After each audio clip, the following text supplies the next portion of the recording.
Playing for Real, 5 historical people portrayed by John Wayne. Part 1. The Westerns. James Smith, Allegheny Uprising.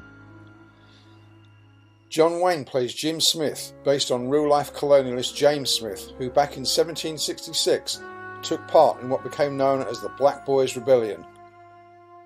Set 10 years before the American War of Independence, the film recounts the antagonism between Smith's colonialist followers and the dastardly British Army, which traded goods such as alcohol and gunpowder with the local Native Americans. The real Smith headed up a group known as the Black Boys, who intercepted and destroyed the goods bound for delivery to the Indians in the region. In order to avoid detection, they would black up their faces in disguise, a custom that would of course be frowned upon in these more enlightened times. James Parker, The Searchers. Depending upon which source to believe, the character of Ethan Edwards is supposedly modelled either on James Parker, the uncle of Cynthia Ann Parker, who was abducted by Kiowa Comanches in 1835, or Britton Johnson, who was killed in 1871 while searching for a girl also kidnapped by Kiowas. Our money is on Parker, who spent 9 years tracking down his kidnapped daughter, grandson and stepsister, who were eventually rescued after a ransom was paid to their captors. Parker's wife was also called Martha, and is of course the wife of Ethan's brother Aaron in both the film and the source novel by Alan LeMay. General Sherman, How the West Was Won.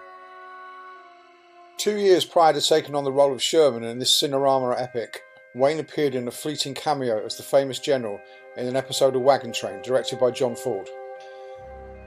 Actor and director and Sherman reunited once again for the Civil War sequence in How the West Was Won.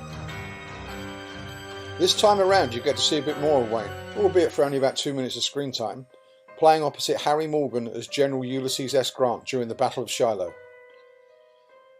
Whilst the two generals converse, they are watched from the sidelines by a Reb deserter played by Russ Tamblyn and a disenchanted Union soldier played by George Peppard.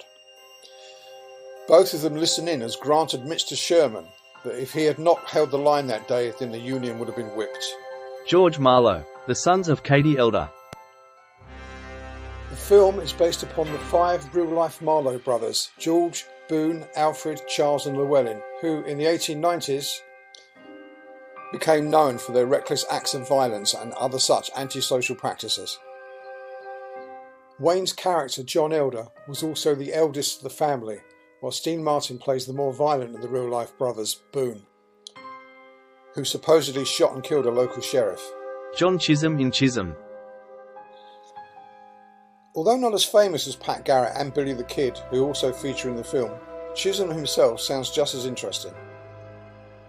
The storyline is a fictionalised account of certain aspects of the Lincoln County cattle war of the late 1870s. The film directly referencing the fight for control of the land, goods and cattle. Many years after his death at the age of 60, John Chisholm was inducted into the National Cowboy and Western Heritage Museum. John Wayne was himself given the same honour in 1974. Please like and subscribe.